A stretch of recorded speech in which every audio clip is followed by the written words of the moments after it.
అదేవిధంగా మహిళా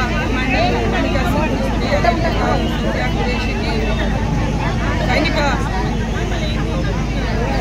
సైనికులందరికీ కూడా మన దేశ ప్రధానమంత్రి నరేంద్ర మోదీ గారికి ఈ సింధూర్ ర్యాలీ ద్వారా వారికి సల్యూట్ చేస్తూ అభినందనలు తెలపడానికి పెద్ద ఎత్తున మహిళలు ఈ యొక్క సింధూర్ ర్యాలీలో ఈరోజు పాల్గొన్నారు. మహబూబ్ నగర్లో ఆపరేషన్ సింధూర్ అంటే మే 7వ తేదీ నాడు పహల్గామ్లో జరిగినటువంటి 20 ఏప్రిల్ 22 నాడు జరిగినటువంటి సంఘటనలకు బదులుగా ఉగ్రవాదుల పైన భారతదేశం అటాక్ చేసిన సందర్భంగా మే 7వ తేదీన పాకిస్తాన్లోని 9 ఉగ్రవాద శిబిరాలను కేంద్రాలను పై దాడి చేసి 100 మందికి పైగా ఉగ్రవాదులను హతం చేసి ఈరోజు భారతదేశం పెద్ద ఎత్తున ఉగ్రవాదులను కనుక మీరు మా దేశం పైన ఏ క్షణం దాడి చేసినా మేము ఊరుకుంటే ప్రసక్తి లేనటువంటి పెద్ద ఎత్తున సంకేతాన్ని పాకిస్తాన్ నేపథ్యంలో కొందరేమో ఆపరేషన్ సింధూర్ అయిపోయిందని అదని ఇదని మాట్లాడుతూ ఉన్నారు.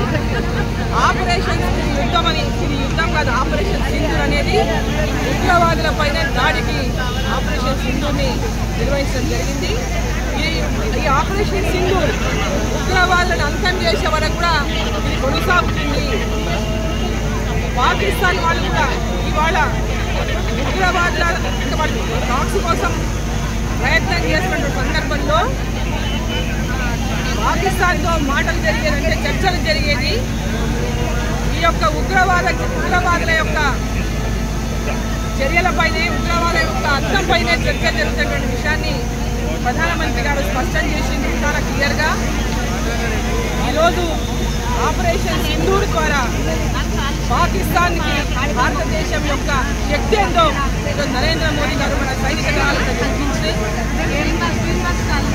ఈ యొక్క ఆపరేషన్ సింధూర్కు మహిళలందరికీ పెద్ద ఎత్తున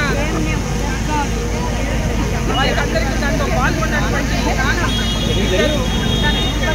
మహిళా సైనిక ఆఫీసర్లతో పాటు మిగతా సైనికులందరికీ సల్యూట్ చేస్తూ పెద్ద ర్యాలీ నిర్వహించినటువంటి మరి ర్యాలీలో పాల్గొన్నటువంటి ప్రతి ఒక్కరికి చాలా పెద్ద చిన్న మాటతో ఇంత పెద్ద ఎత్తున ఈరోజు ర్యాలీ కలిసి వచ్చింది. పెద్ద ఎత్తున ర్యాలీలో పాల్గొన్నారు.